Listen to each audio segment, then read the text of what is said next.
I got to bed around 2 in the morning Oh my from goodness. Utah last night, so I think something's catching up with me. So it's not, Well, it's probably been a long several years yeah. working on the movie and everything like that. It's unbelievable. Yeah, we're in our third decade. No, Yeah, well, no, I was thinking about that Gee, because yeah.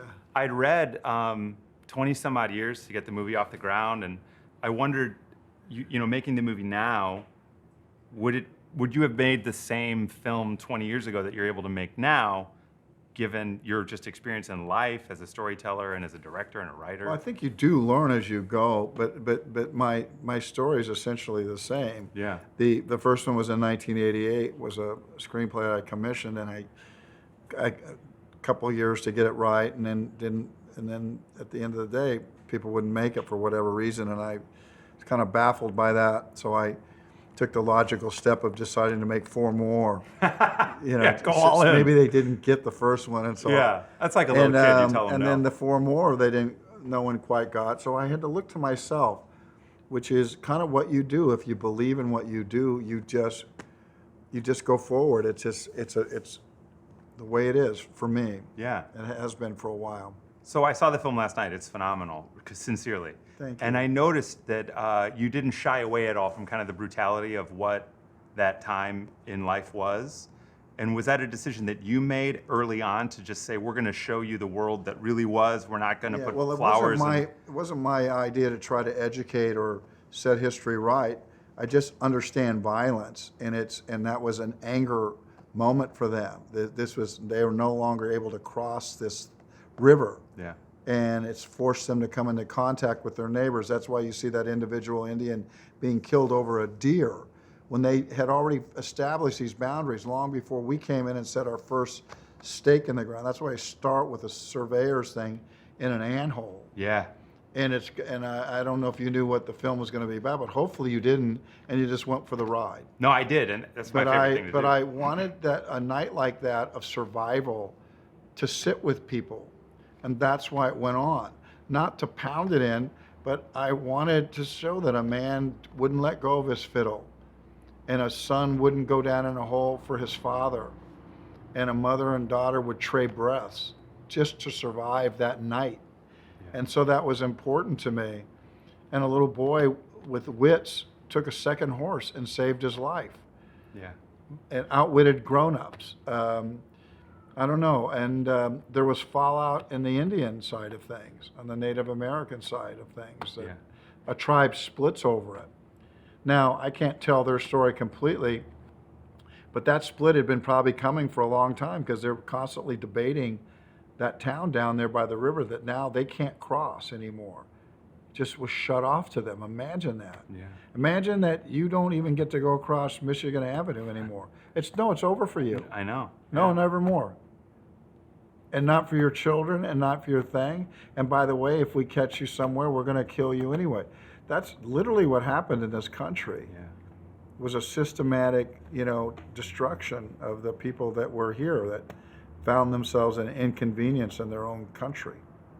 You mentioned the mother and daughter trading breaths, and that moment for me, we're only 35 or 40 minutes into the film at this point. So I have 2 little kids. One's about to be 5, one's 2. And I was pretty emotional in that moment already. And so I was really impressed that so quickly you set up this world for us where anything can happen, the worst imaginable thing can happen, but that's also, it felt for me, that was what that world was for folks at that time, and there was no shying away from it. And then you didn't see very many of them going home either. Yeah. Even when the cavalry got down, this is where we live. Yeah. I noticed throughout the film, it felt like the third scene partner was the music for me watching it. The orchestration and the composition behind the film is beautiful. And there's a few moments where you just take it away completely. And that scene there is one of them, where the father's looking out the window and the music disappears, and suddenly we're just with the heartbeat of this family. How close were you involved with the orchestration throughout the film? I heard you in an interview reference that you had speakers on set, and sometimes during playback you would play music to show the actors, here's what it's going to feel like. Or the extras sometimes to lodge them. Sometimes they're not. We had a 92-piece orchestra. We had John Debney. We scored this in Scotland. Wow. So it was important. It was like a throwback. I mean, just to see the orchestra play. It's an informing fact and an endearing, links you to that movie and that time. So music, obviously was important, but I loved it to be a real symphony playing. Yeah. My band put about 3 songs in there too, the harmonica melody, and then the square dance was our melodies. Yeah. So whenever, and we'll have music in the 3rd one.